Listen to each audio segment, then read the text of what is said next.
Hi welcome back to my channel చిట్టి in Warangal. First అయితే అందరికీ హ్యాపీ హోలీ. ముందు రోజు గ్రహణం అని తెలియకుండా చాలామంది స్కూల్ అయితే హాలిడేస్ ఇచ్చారు. చాలామంది 2 days అయితే సెలబ్రేషన్స్ చేసుకుంటున్నారు. నేనైతే హోలీ ఆడను, కానీ మా పిల్లలైతే 2 days ఆడారు. చాలా ఎంజాయ్ చేశారు. మీరు ఎలా ఆడారో కూడా నాకు కామెంట్ చేయండి.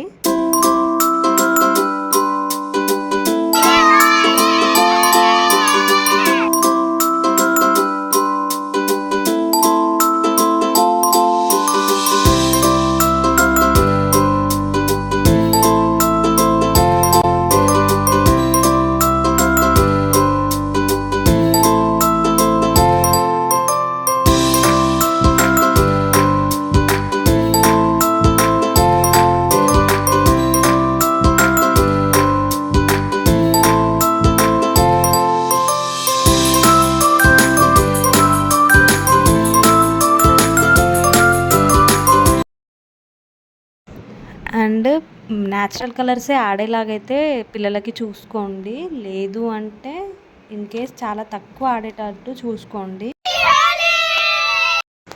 హోలీ అంతా అయిపోయిన తర్వాత అయితే మా సైడ్ అయితే ఈవినింగ్ టైంలో బిస్కెట్స్ దండ అయితే వేస్తారు పిల్లలకి, 10 years పిల్లలకి. మీ సైడ్ కూడా వేస్తారా లేదా నాకైతే కామెంట్ చేయండి. అండ్ ఇవి తిరిగి మళ్ళీ ఉగాది రోజు వేస్తారు. నేనైతే వాళ్ళు ఆడుకున్న తర్వాత అయితే ఇట్లా బిస్కెట్స్ అయితే కూర్చాను. సాల్ట్ బిస్కెట్సే, బయట కూడా కొనుక్కుంటారు, కాకపోతే నేను ఇంట్లోనే ప్రిపేర్ చేస్తే ఎవ్రీ ఇయర్. ఈవినింగ్ అలా కొత్త డ్రెస్సెస్ వేసి వాళ్ళకి అట్లా ఫొటోస్ దిగామన్నమాట. అండ్ తర్వాతకి హోలీ తర్వాత ఈ 10 days కోటాంచలో జాతర జరుగుతుంది. ఐలోని కోటాంచ కొమ్మాల. ఎవరికైనా తెలుసా కూడా నాకు చెప్పండి. అండ్ తర్వాతకైతే మేమైతే నేమింగ్ సెరమనీకి అయితే వెళ్ళాము. చాలా బాగా చేశారు వీళ్ళైతే. ఈ ఫంక్షన్ అయితే ఒక మఠం, వీరబ్రహ్మం గారి మఠంలో జరిగింది. అక్కడ పాపకి శాంతి పూజ చేపించి మఠంలో అయితే హోమం కూడా కాల్చారు. నేనైతే ఫస్ట్ గుడిలోనే జరిగింది కాబట్టి ఫస్ట్ అయితే దేవుడిని దర్శనం చేసుకొని ఫంక్షన్ దగ్గరికి అయితే వెళ్ళాను. పాప దగ్గరికి. చాలా బాగా అనిపించింది నాకైతే. గుడి ప్రశాంతంగా ఉంది అక్కడ.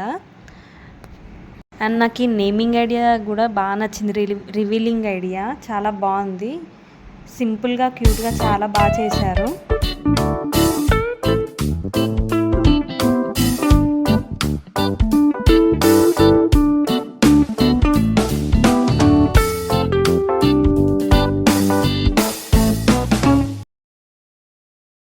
ఇక్కడ చూడండి, అక్కడ పంతులు గారు పేరు పాప చెవిలో చెప్తుంటే ఇక్కడ వీళ్ళైతే నేమ్ రివీల్ చేశారు. తనిష్క.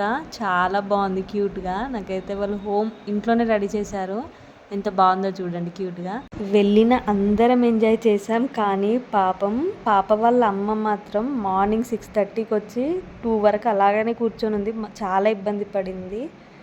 కొత్త మమ్మీ కదా, అంతే ఉంటుంది. అండ్ ఈ వీడియో ఇంతే. ఎవరికైనా నచ్చితే లైక్ చేసి, కొత్తగా చూస్తే సబ్స్క్రైబ్ చేసుకోండి.